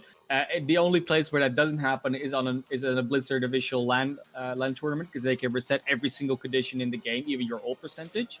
But yeah, that's not going to be the case here. So we're going to see feeding throws go over to the 2-1 here. Yeah, they are going to be in favor. Waterloo a little bit on the back foot here. That means they're going to have to win 2 maps to take it in favor for this series. Both teams really kind of putting it up here, though we've seen moments where, you know, Waterloo was looking really dominant. We've seen moments where Feeding Troughs looking really dominant. It's hard to say that given the way this game's been going, there's one team that's ahead of the other by miles. Yeah, it's mostly been every team that's been able to pick a map so far has won that map, and in relatively convincing fashion. So Eichenwald was very close. Now your team got to pick that. Then in the map after, on Lijiang, which both the map was picked and the hero that was going to be safe was picked by UWaterloo, they won that in relatively convincing fashion. And the Feeding Troughs got to pick Hollywood, and they won that in pretty convincing fashion. So you would assume the trend continues. You're going to see UWaterloo have that same story. And then if Feeding Troughs also get that same story, we get a 5-map series, but then we already know the outcome. So maybe they can surprise us. Maybe we just get a 3-1. Like this map could just be the end. Maybe we get a 3-2, but just UWaterloo winning 2 in a row. It's all possible here, but these teams got to put out something because we've been seeing these very, I wouldn't say predictable, but very, very comps are almost standard now on maps like this. And especially that bunker comp, I feel a lot of teams have not really found a way to properly deal with it in a lot of situations. And it was a very interesting choice to me, mostly that Kami was in the Mei and on the Bastion there. So they chose to run that Torbjorn and that Mei, but they ran this Clockwork Vendetta type of composition, and I don't feel they really understood how it properly worked in a lot of situations. Yeah, one anticipation I may have had, or one I guess line of thinking that I can kind of see is if they were anticipating kind of a dive setup, and you know the Genji's going to be going in there, dashing in, and they expected to use Kami to kind of slow down and freeze that Genji if they get too aggressive ahead of their team. Maybe. But even then, you didn't see Kami posted up there in the cafe. You saw them posted up above the office or rotating onto point. It was a little bit iffy. I can't necessarily say I see what the logic is there either. It may have just been suboptimal execution in that instance. But it kind of felt like, oh, Clockwork Vendetta can do it. It's an EU team, and we just won the Atlantic Showdown as NA, so now EU is just like inferior to us, so we can run that comp too. Maybe that's the far line of thinking you're going to go with. But at least that's the 4 heroes they picked, right? They had the Rotok, the Orisa, the Mei, and the Torbjorn, and then the Mercy with it, and any other support. It's either an Ana, maybe it's an Yada, sometimes it's a Hanzo that you run with it, so you have solo support Mercy. Like, that's the way they went with it, which is fine. I mean, the composition is definitely there. But if they haven't scrimmed for 2 weeks, if that's true, and they're mostly a GOATS team, then that is not a composition you can just flex onto. That's not how that works. So I think that is what they were going for. It's like, yes, this comp has been taken over everywhere. No one knows how to play against it, but it just was. just don't think this was their time to pull it out. Yeah, and of course, the next map we will be seeing is looking like it's gonna be Junkertown, our first escort map of the series. Loving it. Yeah, so the only thing we haven't seen yet is Assault, and 2 Assault maps have already been banned out, so we could still go to the third one, but I doubt it's going to happen. It might actually be ending here, because Mercy's now been safe, which is a understandable save. I mean, they've been liking the DPS, and when you run snipers or Pharahs or anything really, Mercy is almost always a solid pick if you don't run goats. So definitely understandable. I don't think they're going to go with the Wrecking Ball version, though. I feel like it's going to be something with a Narissa, maybe a Diva, and then going with either snipers or something else, and then with a Mercy and another support, like maybe Mercy Nyata, Mercy Ana, something like that. I feel that's what they want to go for in most of the situations. But they can't run a Narissa when they choose to ban it on UWaterloo side. And that's a very interesting ban. A ban that we see come out sometimes on this map. And it's very understandable UWaterloo goes there. And they go there for a very specific reason, saying that we just want to run goats. And I mean, if there's one way you can deny the other team from running these Bastion pirate ships, is ban the Orisa. You don't need to ban the Bastion. He's not the one that enables that. It's all about Orisa. And if she's not there, then they're not going to play it. Yeah, it's gonna be tough here for Feeding Troughs. That's gonna be peculiar. I'm wondering, we haven't seen. From what memory serves, we haven't seen a whole lot of hit scan DPS come through from the Feeding Troughs. It's mostly been something along the lines of Pharah, a little bit of Widow. We've seen a little bit of Widow on Eichenwald in the beginning, the first attack. Not a lot of it though. It was because the street phase went so quickly. Yes, the Widows were there, but they were just really unnecessary because everything was already done by the time they got there most of the time. Yeah, but they were definitely there. I mean, it wasn't. I think we saw a little bit on Night Market as well as a little bit of Widow come out. So it's not there, but as you said, it if your memory serves you correctly, yes, we saw it, but it wasn't really memorable if you want to go there. So interesting to see what's going to come on the defense here, because obviously they don't have an Orisa, so they're likely just going to go with a 3-3. Maybe a Winston Ghost could be possible. Yeah, it does look on the Mercy though. Is it gonna happen? That's probably gonna happen for the snipers. I think that's why you run the Mercy here. Yeah, that's a very safe feel. Jack on this Hanzo, I kind of can say that's expected a little bit. Yeah, he's the projectile player, so that's definitely expected to have it on the Hanzo. But also the Hanzo Widow has been a very stable combo here, and this would be. I was thinking that it was going to be maybe something with a Winston, because they just don't want to play this 3-3 mirror. They just don't want to do it. And the attackers, they're going to stick on what they have right now. This looks very weird and odd, so they're just going to swap over to everything. Damo on the Widow is probably just going to check for a little bit. No, not even. Just a 3-3. Interesting. Ooh. Right now, Brute Chop kind of posting up behind the attacker's spawn, trying to get a few pot shots in. Going to be landing into Lact. Lact kind of spotting them out, but not really going to be collapsing. Brute going to be relocating because of that. And right now, Vinchu going to be taking the high ground just trying to get out of that situation. Going to be getting the healing nade from Budget ML7. Going to really be bailing their Winston player out there. Troughs trying to get some shots in there as well. Not going to quite be working. And the Winston barrier coming down. Halo Angel going to be cleaned up. Not a lot he can do against that taser damage. And now the kills starting to go a little bit more evenly, but Feeding Troughs still have man advantage. Kami going to be brought down. And Lact gonna be having that Diva mech back up, not choosing to get into it quite yet. And Finchu going to be actually taking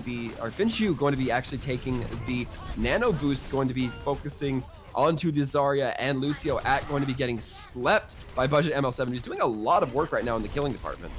Yeah, and it was also smart as well, because they knew that Zarya and that Lucio were there, and they're like, yeah, we can go kill him now. We can also just wait like 10 seconds and kill him then, because that just it makes it worse. They feed us over more ult charge. We're gonna have even later spawns. Now you're gonna see the swaps come out from the attackers. He's gonna go on mirror. Actually, they're gonna put the Zenyatta because they have the Transcendence, but almost the mirror. There's so many ultimates for the defense.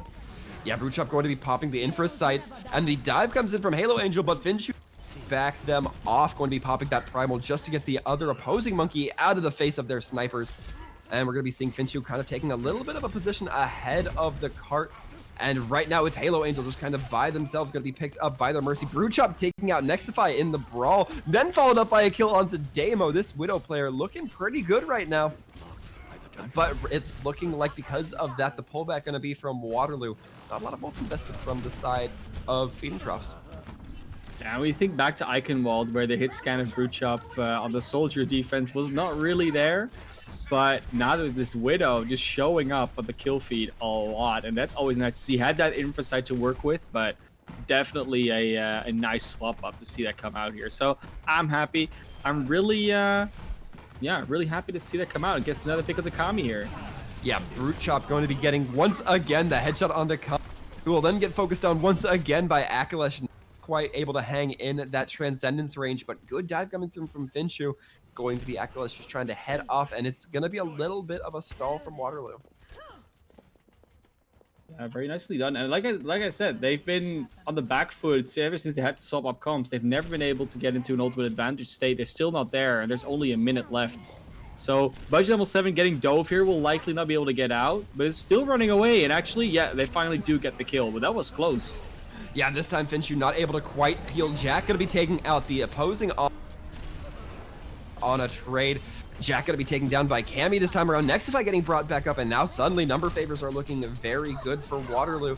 It will just be Akalesh trying to buy a little bit of progress on the point. Finchu trying to go head-to-head with their opponent, and Halo Angel not going to be finding it as Kami gets the clean up. Damo trying to get these sights onto Budget ML7 as well. We're going to be seeing the Doomfist come out from Jack. They seem to favor switching on to this Punch Master as it goes. And right now, it looks like it's just going to be a quick regroup before Feeding Troughs get right back on the cart. They do manage to make it, and that's the important part. There's 13 seconds left. If they win this fight, they're going to have a first point hold here. Yeah, and they're trading out manage. All supports are down. Yeah, both supports down for both teams as well. Kami going to be brought down. Troughs looking absolutely strong right now, biting our on Eichenwald. And Feeding Troughs going to be looking like they're holding it into overtime, past overtime. They're going to get in the first point hold, and that's feeling pretty good. Obviously, you know, you get that first pick on both supports were down straight away. Like, that's already big. So both teams not able to get healing, and then you have a little bit of a spawn advantage for either side. But when the cart's there, doesn't really matter. I think spawn distances are about even. But then it kind of comes down to those tank matchup and those DPS matchups. And if then Troughs just shows up, kills both other DPS, then yeah, you've kind of just won that fight for free. Like, you don't really need to do anything else. It's just Troughs, and he's been hitting them shots. So MVP votes still up, by the way, guys. Not saying who you're gonna vote for, but you know, just reminding you. Absolutely. And now I imagine the side of Feeding Troughs gonna have to be licking their lips right now. It's so very attainable for them. It's within their grasp. But we saw what happened on Eichenwald, right? We saw what happened. That's very true. But we did see Feeding Troughs come out favorable in that. Yeah, true, but I mean, and it's not even at the first point yet, right? And they Yeah. have been looking stronger at this DPS style of comp. The only thing I can imagine what's going to happen here is that they're going to try because they've come out with this May again, right? So I'm 100% counting on them holding into this little building that's in front of the spawn with a crown billboard or crown sign. I don't know what you want to call it. They Right. can just hold in that room and they can actually just keep the cart stalling there. They can just stay in that room, keep stalling out the cart with the May wall and everything, like in an ice block and whatever. And even though like they just won't die and they will not be able to get pushed out of there. But I think they spotted them out with that side door. Yeah, it's looking like Brute Shop going to be seeing them out. They know that the team is going to be in there. Akalish taking up on top of the rooftop, trying to find some ways around, or perhaps just trying to find a safe place to translocate back to. The card's going to be making some progress right now. The stall not quite coming out now. It's going to be Finchu going to just kind of be sniffing around, but at getting caught out early and Kami getting hacked. That is crucial. Brute Shop then following up with a headshot. That is brutal. We're The gonna pause coming pause through. once again. I mean, I mean, you can sort of extend that period of suffering a little bit more. That's fine. But yeah, I mean, so there's like there's different ways of dealing with a hold like that. Either you just pick the spammiest characters in the game and just keep spamming in there because eventually their healing and shields will run out, right? So you Right. just go in there, get a Junkrat, a Pharah, and a Hanzo, you just keep spamming in there until there's no spamming you can do anymore, and like damage boost everything, etc. Like that. That's all fine.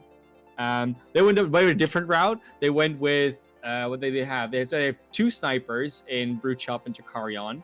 Then they have a Sombra that you can also take a different angle. Then Wrecking Ball is just trying to boop everything away that slightly steps outside. So they're going for the multi-angle. Everywhere you show your face, there's going to be something shooting at you angle. And Brute Shop continuing to get the headshots, but Finchu playing that as you would expect a Wrecking Ball to. As soon as somebody the doorway, going to be bashing them out, getting them out from that cover. Now kills are going all in favor of the feeding troughs. They're going to be making more progress here, and it's looking like the stall not going to be able to be there too immediately from Waterloo. Yeah, and that fight was after the pause. That fight was almost already over because they lost the Lucio and the May already. So no mobility, no like a lack of defense, and because you swap out the May for the D.Va a lot of the time. They gotta go over to this double sniper dive defense now, but they'll be at a severe disadvantage when it comes to positioning, angles, everything. Yeah, they certainly will. We're going to be seeing Jack on that Ash. Oh, Halo Angel. Budget gonna be taking down the Winston. That's not a kill you see happen all that often. The Infrasight's gonna be coming out. Both snipers gonna be able to take advantage of that. Cammy gonna be brought down dangerously low, then stomped on by Finchu. That is going to be painful by that Heaven player. EMP gonna be coming out, going to only be landing on 3 members of the side of Waterloo, but it still looks like it might be enough. At gonna be getting hacked, meaning that the res will not be online immediately, but getting anti-naded and killed during the res animation. That's going to be expensive, and it looks like Feeding Troughs are on their way to taking this series. The Tracer not quite able to get there in time. Feeding Troughs going to be taking it.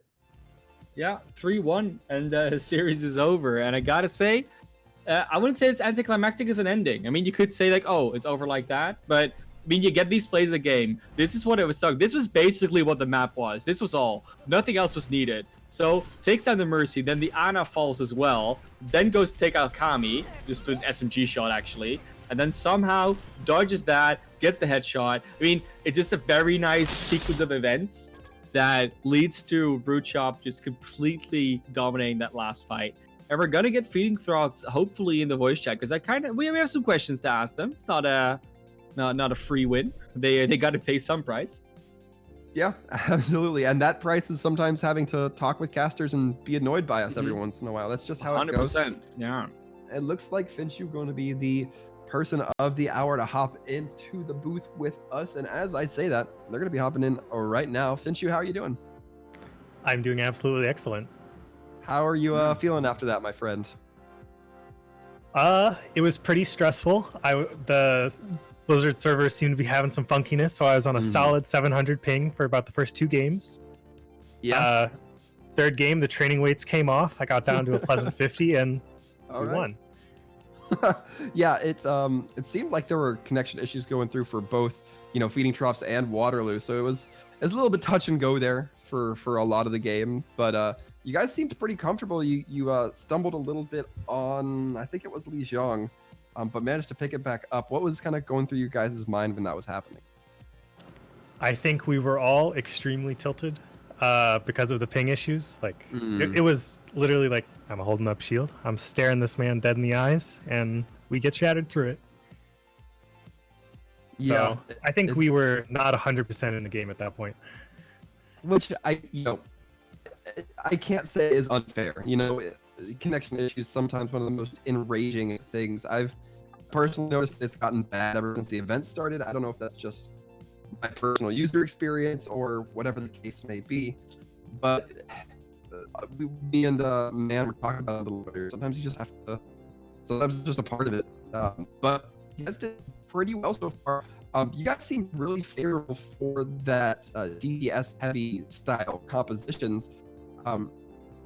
What, I guess, is that your personal favorite style of play? Yes, our team was actually formed before this last OD just to see how well we could do playing only 4 DPS in open division, Ah, or at least the vast majority. And Mhm. since open divisions ended, we've been grinding our goats to get that up to par.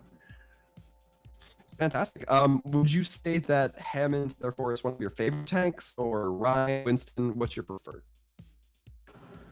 I'm very agnostic. I mean, Hammond is definitely the most fun when it's going well, and I guess I should say he's my favorite. But I'm a man of culture. I play all 4 about equally. Okay, that's fair. That's fair. I can't argue with that.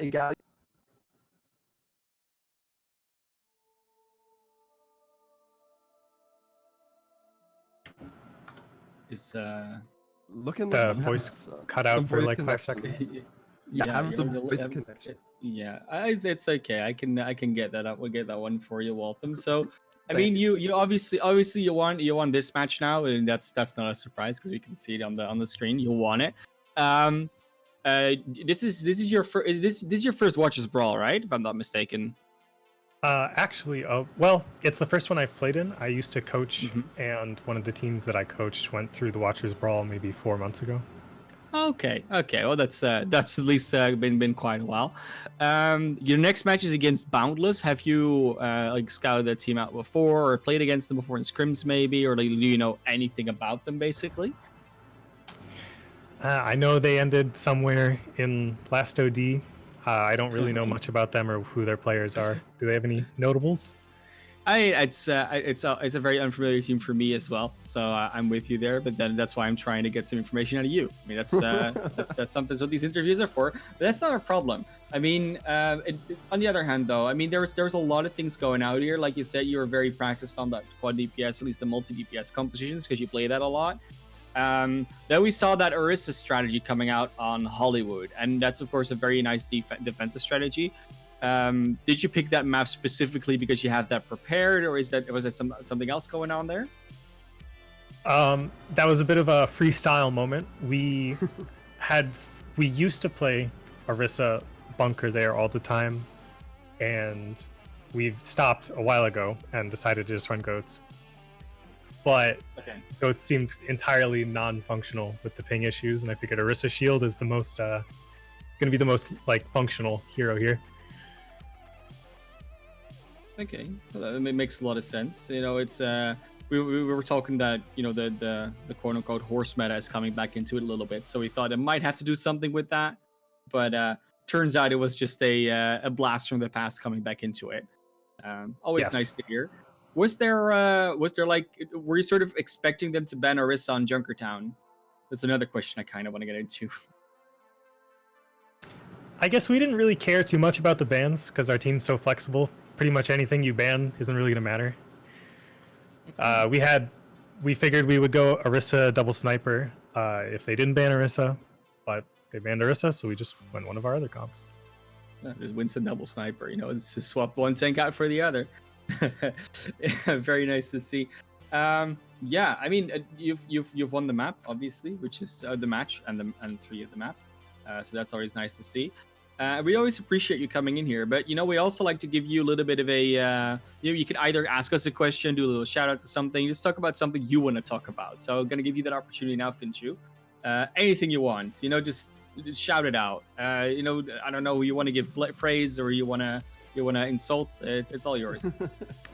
My team is insane. I was, like I said, having some severe ping issues. I was minimally contributing, and they just absolutely carried their hearts out for the first few maps. That was literally them winning a 5v6 game. Absolute legends. Well, I mean, it's then good that you didn't get the MVP vote, but actually, it is going to be one of your teammates. It's going to be Jakarion. I'm saying that right, Jakarion or Jakarion, or like how do we do that? We just call him Jack.